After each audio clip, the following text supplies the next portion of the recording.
Assalamualaikum warahmatullahi wabarakatuh. Kita akan melanjutkan materi yang sebelumnya ya. Untuk terakhir kemarin sudah sampai ke pembahasan intranet dan juga extranet. Untuk hari ini kita akan melanjutkan bagian pembahasan poin 1.5 yaitu tentang internet connection. Nah, ada banyak cara untuk kita bisa connect ke internet ya. Untuk kita ataupun organisasi itu connect ke internet. Di antaranya ada broadband cable ya, kemudian ada juga DSL, ada wireless dan ada juga mobile service. Nah, penjelasannya ada di sini. Jadi akan ada beberapa tipe koneksi yang bisa kita gunakan untuk bisa connect ke internet ya. Yang pertama itu ada kabel ya ataupun menggunakan kabel. Itu untuk keunggulannya adalah high bandwidth, jadi bisa mengantarkan bandwidth yang besar ya, kemudian selalu on terus internetnya. Kemudian kalau DSL ini harus kita terhubung ke kabel telepon ya, high bandwidth juga, always on. Kemudian internet connection that run over a telephone line, jadi internet itu nanti akan berjalan pada jaringan telepon ya. Kemudian seluler ini yang biasanya sering kita gunakan ya, menggunakan HP. Jadi kita langganan ke misal provider Telkomsel atau Indosat atau yang lainnya ya. Kemudian ada juga satelit dan yang terakhir ada dial up telepon. Nah, apa yang membedakan antara dial up telepon dan DSL? Padahal dia sama-sama menggunakan kabel telepon. Nah, kalau dial up telepon ini adalah teknologi yang sudah ada sebelum DSL ya. Jadi kecepatannya lebih rendah. Dan kelemahannya dia juga pada saat kita connect internet ataupun pada saat kita browsing menggunakan koneksi ini, maka telepon itu tidak bisa digunakan. Dan juga pada saat kita telepon otomatis jaringan internet itu tidak bisa kita gunakan. Jadi cuma satu arah aja. Itu beberapa tipe koneksi ya yang bisa kita gunakan untuk connect ke internet. Kemudian berikutnya adalah, nah ini kalau untuk yang tipe perusahaan ataupun corporate dia pastinya butuh koneksi yang lebih cepat ya. Jadi ada yang namanya dedicated list line, kemudian Ethernet WAN, ada DSL dan juga ada satelit. Ini beberapa tipe koneksi yang biasanya dibutuhkan oleh perusahaan-perusahaan ataupun corporate yang memang dia butuh koneksi internet yang cepat ya. Berikutnya, nah ada the converging network atau biasanya kita sebutkan penyatuan ya atau konvergensi dari sebuah jaringan. Perlu kalian ketahui bahwa sebelum teknologi yang sekarang ini ya, untuk bisa mengantarkan sebuah paket ataupun data itu perlu tipe kabel-kabel yang beda-beda ya. Misalkan nih jaringan misalkan kita pengen ngirim data. Nah, kalau kita pengen ngirim data, maka otomatis kita juga harus butuh satu koneksi yang memang dia khusus untuk mengirimkan data. Terus kita butuh video, kita butuh mengirimkan video, file dalam bentuk video, maka kita juga butuh koneksi yang memang khusus untuk mengirimkan file jenis video itu. Juga termasuk audio ya. Jadi masing-masing tipe file itu butuh koneksi yang beda-beda. Tidak bisa satu koneksi untuk beberapa jenis file tadi itu.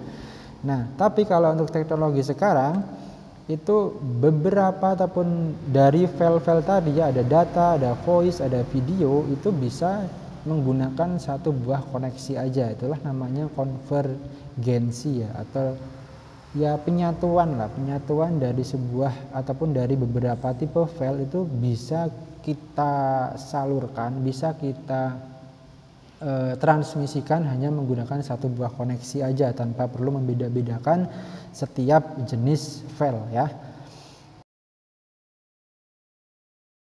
Baik, berikutnya adalah kita bahas tentang reliable network ya, atau sebuah jaringan yang handal. Yang pertama adalah tentang network arsitektur ya. Nah, network arsitektur ini adalah mengacu kepada teknologi ya, teknologi yang bisa mensupport proses perjalanan ataupun perpindahan data dari beberapa jaringan yang berbeda ya, di across network. Ada 4 karakteristik dasar yang harus kita perhatikan sebagai administrator jaringan, yang mana ini bisa bisa meningkatkan kepuasan pelanggannya. Jadi kalau kita menjadi admin jaringan kan kita harus bisa memenuhi kebutuhan dari pelanggannya. Nah, apa aja itu? Yang pertama ada fault tolerance ya, kemudian ada scalability, quality of service, dan security. Nah, kita akan bahas satu persatu ya. Oke, yang pertama adalah fault tolerance ya, atau toleransi kesalahan. Maksudnya apa? Maksudnya adalah kita sebagai administrator jaringan itu harus bisa membuat backup ya, apabila nanti pada saat terjadinya proses pentransferan data itu terjadi salah satu device yang mati ataupun error. Nah, misalkan dalam hal ini kita contohkan pada gambar di sini ya. Misalkan dari sebuah jaringan ini ada yang ingin connect ke internet ya. Nah, karena ada salah satu router yang mengalami error, maka dia bisa aja dialihkan oleh router bawahnya ini ke sini, ke kanan, kemudian diarahkan ke internet. Nah, jadi untuk koneksi dari PC ataupun dari jaringan lokalnya ini dia tidak akan mengalami gangguan karena sudah disediakan jalur alternatif. Nah, itu maksudnya ya. Berikutnya adalah scalability. Nah, kalau kita bisa bicara scalability itu artinya adalah bahwa sebuah administrator jaringan itu harus bisa setidaknya memikirkan untuk jangka panjang ke depan itu bagaimana pengembangan dari sebuah jaringan itu. Jadi misalkan di sini ya, di sini untuk awalnya itu adalah jaringannya seperti ini. Nah, dalam sebuah desain seperti ini si admin jaringan tadi harus bisa memperkirakan kemungkinan pengembangan dari jaringan itu. Jadi bisa aja kita ambil dari sini untuk kita pecah lagi menjadi sebuah sub jaringan yang lebih kecil, atau nanti bisa juga diambil dari sini kita pecah lagi menjadi sub jaringan yang lebih kecil lagi. Jadi nanti skalanya ini akan lebih besar. Berikutnya adalah quality of service. Nah, ini juga perlu diperhatikan oleh kita sebagai admin jaringan, harus memperhatikan kualitas dari layanan yang kita sediakan ya. Misalkan ada VoIP, ada layanan yang lainnya ya yang bisa kita sediakan dalam sebuah perusahaan itu.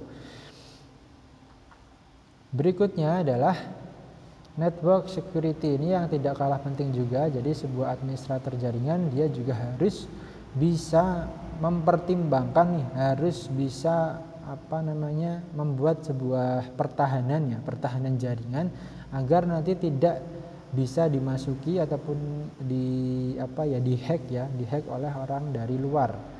Nah, beberapa di sini ataupun tujuan di sini ya, tujuan dari network security yaitu ada confidentiality, integrity, dan availability ya. Yang pertama itu adalah confidentiality. Hanya pengguna yang sudah terdaftar ya, maksudnya adalah hanya pengguna yang sudah ada dalam list yang bisa membaca sebuah data, itu maksud dari confidentiality. Berikutnya adalah integrity ya. Kalau integrity itu memastikan bahwa data tidak akan berubah ya, data tidak akan berubah selama dia ditransmisikan, selama dia dikirim ya. Kemudian kalau untuk availability adalah memastikan data itu bisa diakses sewaktu-waktu oleh pengguna yang sudah terdaftar tadi ya. Jadi ada confidentiality, kemudian integrity, dan availability. Baik, untuk berikutnya adalah tentang network security ya, atau keamanan jaringan. Nah, untuk keamanan jaringannya adalah sebuah bagian yang penting juga ya, terlepas dari sebuah ukuran jaringan itu sendiri. Nah, nanti dalam untuk mengamankan sebuah jaringan itu akan nanti melibatkan beberapa hal ya. Yang pertama itu ada protokol, kemudian teknologinya, kemudian ada perangkatnya ya, perangkat yang ada dalam jaringan itu. Dan ada juga teknik-teknik yang harus kita lakukan di situ ya. Nah, untuk faktor ancamannya itu sebenarnya bisa datang dari internal dan juga dari eksternal. Nah, kalau untuk yang eksternal itu misalkan ada virus, ada worm, ada trojan ya, kemudian ada spyware, ada zero days attack, kemudian ada threat actor, dan masih banyak yang lainnya di sini ya. Internal threat ya, atau ancaman yang berasal dari internal itu bisa aja misalkan perangkat yang hilang ataupun dicuri. Kemudian ada juga penyalahgunaan yang sengaja ataupun tidak disengaja oleh karyawan dalam perusahaan itu ya. ataupun ada karyawan-karyawan yang tidak bertanggung jawab di situ. Nah, untuk solusinya seperti apa? Yaitu tentunya kita harus memikirkan sebuah pengamanan ya untuk mengamankan jaringan yang kita buat itu. Di antaranya ada antivirus ya, antivirus, dan juga kita juga bisa memasang yang namanya firewall yang digunakan untuk filtering ya, untuk menyaring atau nanti membatasi akses dari beberapa user yang ingin masuk ke jaringan yang kita buat.